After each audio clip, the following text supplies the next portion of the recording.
এটা চোৱা vector form of ওহমছ ল কি হয় যে ওহমছ ল আছিলে v ইকুৱেল টু IR হৈ গ'ল v is equal to IR এতিয়া v মানে কি হয় v মানে আছিলে পটেনশিয়াল R মানে কি আছিলে ৰেজিষ্টেন্স এটো হৈছে কনস্ট্যান্ট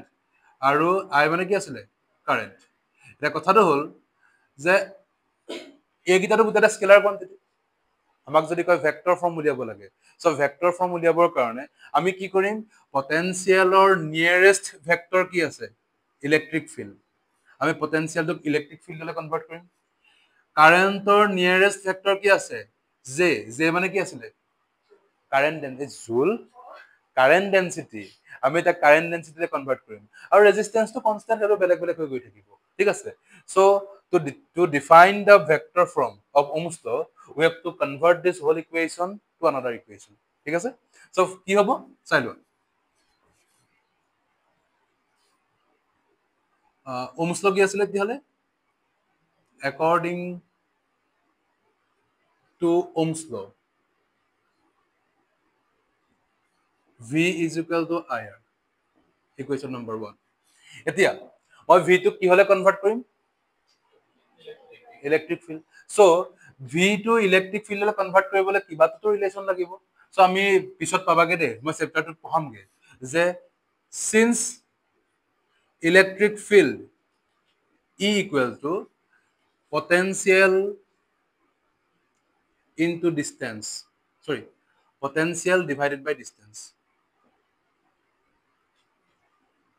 এটা ফৰ্মুলা আছে যে ইলেক্ট্ৰিক ফিল্ড আৰু পটেনশিয়ালৰ মাজৰ ৰিলেশন হৈছে electric field equal to potential by distance so তেতিয়া হলে E ইকুৱেল টু কিমান আহিব V by L লিখা পাৰিবা বহাই দিয়া যে therefore equation or this implies V equal to E into L therefore equation 1 implies V এর জায়গাত কি বহালা E into L বহাই দিয়া I to I আছে resistance মানে কি পাইছিলা rho L by A the since R equal to rho L by A হৈ গল next L cancel গল E থাকিলে I A মানে area to I তললে গুচি আহিলে rho next E equal to I by A মানে কি আছিলে এ জাস্ট পাই আহিছিল কারেন্ট ডেন্সিটি ইকুয়াল টু হল I by A so I by A equal to কিমান হল 0 এটা কাম কি কৰিম যে J equal to this implies কিমান আহিব J equal to rho to তললে গুচি আহিলে 1 by rho E ঠিক আছে or J equal to 1 by rho মানে কি হল সিগমা E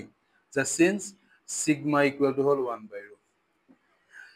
এটা J এর উপর ভেক্টর চিন দিয়া ইলেকট্রিক ফিল্ডের উপর ভেক্টর চিন দিয়া this is the vector form of Ohm's law